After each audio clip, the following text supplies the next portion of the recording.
मतदाता बनना हुआ आसान। कैसे? हरियाणा की मतदाता सूची के संशोधन का कार्य 2 से 16 अगस्त तक चलेगा। कोई भी पात्र नागरिक जिसकी आयु 1 जुलाई 2024 को 18 वर्ष या इससे अधिक है और वह मतदाता के रूप में रजिस्टर्ड नहीं है, वह अपना वोट बनवाने के लिए आवेदन कर सकते हैं। कैसे? वोटर हेल्पलाइन ऐप डाउनलोड करके ऑनलाइन आवेदन किया जा सकता है। इसी प्रकार फॉर्म 6 भरकर संबंधित जिला निर्वाचन कार्यालय अथवा बूथ लेवल अधिकारी के पास प्रस्तुत कर सकते हैं। अधिक जानकारी के लिए टोल फ्री नंबर 1950 पर संपर्क करें। मुख्य निर्वाचन अधिकारी हरियाणा द्वारा जनहित में जारी। नमस्कार, आकाशवाणी चंडीगढ़ से प्रादेशिक समाचारों के साथ मैं डॉक्टर गुरजीत कौर। सबसे पहले मुख्य समाचार।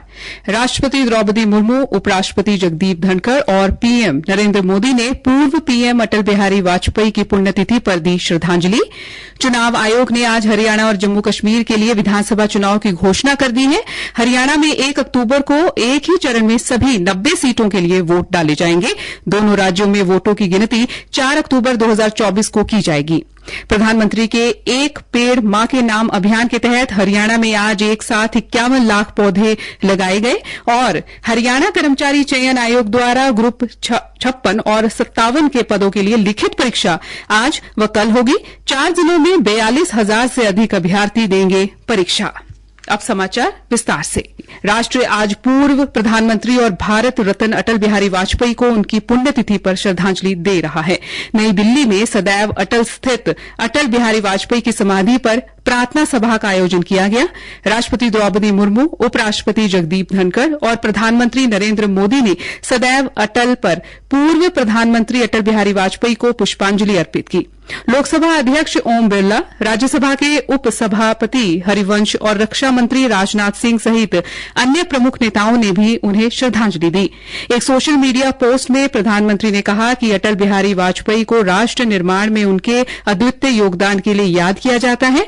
उन्होंने नागरिकों का जीवन बेहतर बनाने में वाजपेयी की भूमिका का उल्लेख भी किया। चुनाव आयोग ने आज हरियाणा और जम्मू कश्मीर के लिए विधानसभा चुनाव की घोषणा कर दी है। हरियाणा में 1 अक्टूबर को एक ही चरण में सभी 90 सीटों के लिए वोट डाले जाएंगे।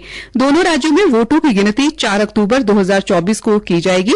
मुख्य चुनाव आयुक्त राजीव कुमार ने कहा कि नामांकन की प्रक्रिया 5 सितंबर से शुरू होकर 12 सितंबर तक चलेगी। 27 अगस्त तक लोग मतदान के लिए अपना पंजीकरण करा सकेंगे। उन्होंने कहा, The schedule of Haryana would be in the last phase, exactly coinciding with the third phase of J&K, nomination being on 5th of September, last date of making nomination on 12th of September, date of poll 1st October, and date of counting coinciding with J&K on 4th of October, everything to be over on 6th of October. मुख्य चुनाव आयुक्त ने बताया कि राज्य में कुल 2 करोड़ 1 लाख पंजीकृत मतदाता हैं। इनमें 95 लाख महिला मतदाता भी शामिल हैं। विधानसभा चुनाव के लिए 20,629 मतदाता केंद्र बनाए जाएंगे। उन्होंने बताया कि राज्य में 100 वर्ष से अधिक मतदाताओं की संख्या 10,321 है। उन्होंने बताया, तो टोटल राज्य में 2 करोड़ 1 लाख इलेक्टर्स हैं, जिसमें 1.06 करोड़ मतदाता हैं और इसमें महिलाओं की संख्या 95 लाख है। जेंडर 1.50 लाख पीडब्ल्यूडी और 2.54 लाख हमारे 85 एज ग्रुप से ज्यादा के मतदाता हैं। और जो हरियाणा की एक रोबस्ट हेल्दी लाइफ स्टाइल है, उसमें हमारे 10,321 ऐसे मतदाता हैं जो शतायु हैं। पोलिंग स्टेशन अगर देखें तो हरियाणा में 20,629 पोलिंग स्टेशन होंगे और जिसमें लोकेशन आधी होंगी, यानी 10,500 के करीब, 495 टू बी प्रिसाइज। मुख्य चुनाव आयुक्त ने बताया कि देश में हरियाणा में पहली बार फरीदाबाद, गुड़गांव और सोनीपत में बहुमंजिला सोसाइटी में मतदान केंद्र बनाए जाएंगे। 85 वर्ष से अधिक आयु वर्ग के मतदाताओं को घर से वोट करने की सुविधा मिलेगी। राजनीतिक दलों के कार्यकर्ता घर जाकर मतदाताओं को वोट डालने में मदद कर सकेंगे। उन्होंने कहा कि मतदाता केंद्रों में सभी प्रकार की मूलभूत सुविधाएं उपलब्ध रहेंगी। लोग आगे बढ़कर मतदान करें। चुनाव आयुक्त ने कहा कि आयोग निष्पक्ष और पारदर्शी चुनाव करवाने के लिए प्रतिबद्ध है और इसके लिए चुनाव अधिकारियों को सख्त निर्देश दिए गए हैं। किसी भी कोताही को आयोग गंभीरता से लेगा और कड़ी कार्रवाई करेगा। मुख्य चुनाव आयुक्त ने बताया कि जम्मू कश्मीर में 3 चरणों में विधानसभा चुनाव करवाए जाएंगे। 18, 25 सितंबर तथा 1 अक्टूबर को मतदान किया जाएगा और मतगणना 4 अक्टूबर को होगी। धारा 370 हटने के बाद जम्मू कश्मीर में 2019 के बाद विधानसभा चुनाव होने जा रहा है। आकाशवाणी के प्रति घंटा समाचार बुलेटिनों के प्रसारण क्रम को संशोधित किया गया है, जो 18 अगस्त को दोपहर 12 बजे से शुरू होगा। पहले हिंदी समाचार बुलेटिन प्रसारित किए जाएंगे, उसके बाद 5 मिनट के अंग्रेजी समाचार बुलेटिन प्रसारित किए जाएंगे। 18 अगस्त से पहले हिंदी बुलेटिन प्रति घंटा प्रसारित होगा, उसके तुरंत बाद अंग्रेजी बुलेटिन प्रसारित किया जाएगा। प्रादेशिक समाचार आकाशवाणी चंडीगढ़ से प्रसारित किए जा रहे हैं। हमारे राष्ट्रीय बुलेटिनों और ताजा समाचारों के लिए आप हमारी वेबसाइट newsonair.in पर लॉग इन कर सकते हैं। हरियाणा के मुख्यमंत्री नायब सिंह सैनी ने कहा कि मानसून सीजन के दौरान विश्व पर्यावरण दिवस पर प्रधानमंत्री नरेंद्र मोदी द्वारा एक पेड़ मां के नाम अभियान की शुरुआत की गई थी। इसी अभियान को गति देते हुए हरियाणा में आज एक साथ राज्य स्तरीय पौधारोपण कार्यक्रम के तहत 51 लाख पौधे लगाए गए। ये कार्यक्रम हर जिलों में आयोजित किया गया है। मुख्यमंत्री आज कैथल में आयोजित एक पेड़ मां के नाम कार्यक्रम में बतौर मुख्य अतिथि संबोधित कर रहे थे। उन्होंने कहा कि सावन के महीने में पेड़ पौधे व फसलें लहलहाती हैं, सब जगह हरियाली ही नजर आती है।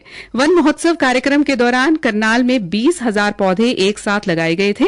पूरे प्रदेश में 1 करोड़ 60 लाख पौधे लगाने का लक्ष्य निर्धारित किया गया है। उन्होंने लोगों से अपील की है कि पौधा लगाने के साथ साथ उसकी परवरिश भी करनी जरूरी है। इससे वातावरण स्वच्छ और वायु शुद्ध होती है।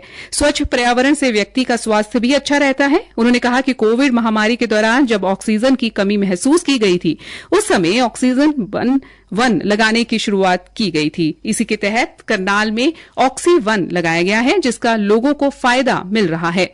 उन्होंने कहा कि वनस्पति हमारे जीवन का आधार है। हर व्यक्ति को अपने जीवन में घर के आंगन में, पार्क में, खेत में व सार्वजनिक स्थल पर पेड़ जरूर लगाना चाहिए और प्रधानमंत्री के एक पेड़ मां के नाम अभियान में अपना योगदान देना चाहिए। प्रधानमंत्री श्री नरेंद्र मोदी ने एक पेड़ मां के नाम अभियान चलाकर जननी मां को जितना सम्मान दिया है, उतना ही सम्मान हमने पालन पोषण करने वाली धरती मां को भी पेड़ लगाकर देना चाहिए। इस मौके पर पर्यावरण, वन व वन्य जीव राज्य मंत्री श्री संजय सिंह ने कहा कि उन्हें खुशी है कि आज कुरुक्षेत्र की पावन धरा की 40 कोस की परिधि में आने वाले कैथल से प्रधानमंत्री के एक पेड़ मां के नाम अभियान के राज्य स्तरीय समारोह की शुरुआत की गई है और 51 लाख पौधे आज पूरे प्रदेश में एक साथ लगाए जा रहे हैं। प्रधानमंत्री ने इस अभियान के माध्यम से मां के प्रति सम्मान व्यक्त करने का संदेश पूरे देश दुनिया के लोगों को दिया है। हरियाणा कर्मचारी चयन आयोग ग्रुप 56 और 57 के पदों के लिए लिखित परीक्षा का आयोजन 17 व 18 अगस्त को पंचकुला, यमुनानगर, कुरुक्षेत्र व करनाल जिलों में किया जा रहा है। 17 अगस्त को ग्रुप 56 के लिए कुल 48 परीक्षा केंद्र तथा ग्रुप 57 के लिए 18 अगस्त को 98 परीक्षा केंद्र बनाए गए हैं। आयोग के चेयरमैन हिम्मत सिंह ने कहा कि आयोग द्वारा इन सभी जिलों के पुलिस व जिला प्रशासन के नोडल अधिकारियों की बैठक मुख्यालय पंचकुला में की जा चुकी है। इसके अलावा आयोग के सदस्यों ने भी जिला मुख्यालयों पर उपायुक्त की अध्यक्षता में परीक्षा संचालन के लिए नामित जिला मजिस्ट्रेट व पुलिस अध्यक्ष व अन्य अधिकारियों के साथ बैठक की है। उन्होंने बताया कि आयोग के रिकॉर्ड के अनुसार कुरुक्षेत्र जिले में 78 परीक्षा केंद्र, करनाल जिले में 60 परीक्षा केंद्र, पंचकुला जिले में 10 परीक्षा केंद्र और यमुनानगर जिले में 8 परीक्षा केंद्र बनाए गए हैं। उन्होंने बताया कि अभ्यर्थियों की सुविधा के लिए परीक्षा केंद्रों तक लाने ले जाने के लिए हरियाणा परिवहन की बसों पर निःशुल्क यात्रा की सुविधा भी मुहैया करवाई गई है। 70वें राष्ट्रीय फिल्म पुरस्कारों की घोषणा कर दी गई है। गैर फीचर फिल्म श्रेणी में आईना ने सर्वश्रेष्ठ फिल्म का पुरस्कार जीता है। फीचर फिल्म श्रेणी में सर्वश्रेष्ठ हिंदी फिल्म का पुरस्कार गुलमोहर को मिला है। ऋषभ शेट्टी ने कन्नड़ फिल्म कंतारा में अपनी भूमिका के लिए सर्वश्रेष्ठ अभिनेता का पुरस्कार जीता है। इसी के साथ ये समाचार बुलेटिन समाप्त हुआ। नमस्कार। मतदाता बनना हुआ आसान, कैसे? हरियाणा की मतदाता सूची के संशोधन का कार्य 2 से 16 अगस्त तक चलेगा। कोई भी पात्र नागरिक जिसकी आयु 1 जुलाई 2024 को 18 वर्ष या इससे अधिक है और वह मतदाता के रूप में रजिस्टर्ड नहीं है, वह अपना वोट बनवाने के लिए आवेदन कर सकते हैं। कैसे? वोटर हेल्पलाइन ऐप डाउनलोड करके ऑनलाइन आवेदन किया जा सकता है। इसी प्रकार फॉर्म 6 भरकर संबंधित जिला निर्वाचन कार्यालय अथवा बूथ लेवल अधिकारी के पास प्रस्तुत कर सकते हैं। अधिक जानकारी के लिए टोल फ्री नंबर 1950 पर संपर्क करें। मुख्य निर्वाचन अधिकारी हरियाणा द्वारा जनहित में जारी।